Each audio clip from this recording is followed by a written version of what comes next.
I'm really into the UFC right now, and Good. it feels like it's becoming like a cultural phenomenon. It's just like blending politics and the fact that it's going to be at the White House is incredible. Are you excited for that event whenever it takes place? Yeah, absolutely. Well, you know, it's supposed to take place July 4th next year for the 250th anniversary. So, absolutely, very excited. Jon Jones says he wants to fight on the card. I was just with Jon Jones at the ESPYs, and I think here's the thing with Jon. He's got to get up for the fight. He's got to be really into it, and how can you not be into fighting at the White House? So I know Jon and pretty much every UFC fighter out there wants to be on that card. But like Dana said, it's going to be an amazing card. Oh, absolutely. Amazing. Yeah, Jon is determined to sort of try to, whoever's like got the title around that time, he wants to try to get it back there.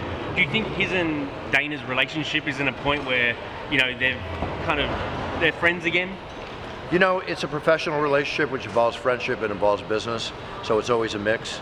And the bottom line is that no matter what's going on, they always come into an agreement at the end.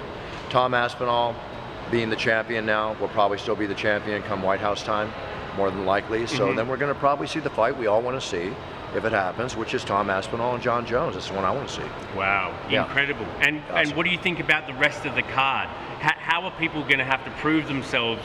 Is Trump going to be in charge of maybe picking some of the fighters on the card? I have no idea. I'm not privy to that. I'm not. The powers that be make those decisions, not me.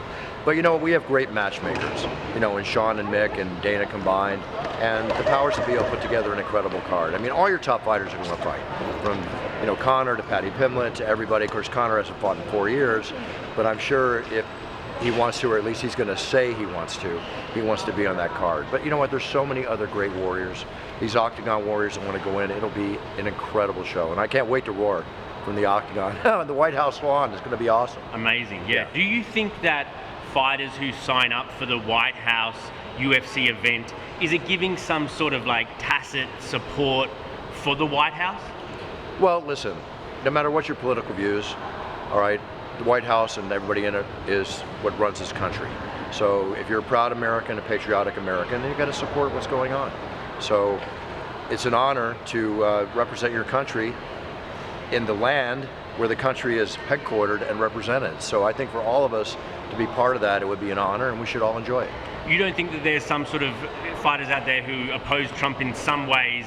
Do you think that they would still like put their hand up to be on the card, or do you think that maybe they'd go, I'm not doing the White House one? Politics is politics, business is business. I know there's been teams that have said they don't want to go to the White House, but I think if they get the call from Dana and the matchmakers and say, hey, we want you on the White House card, it's going to cut a lot of political ties. They're going to want to fight on the show, no matter what their political views. Listen, the UFC is the greatest fighting event in the world, along with I love boxing, of course, great boxing events. But it's an honor to be fighting for that. It's an honor to represent your country, and it's an honor to represent the UFC. It's not about political opinions. It's about entertainment. It's about sport. It's about competition and warrior spirit. And that's what it's all about.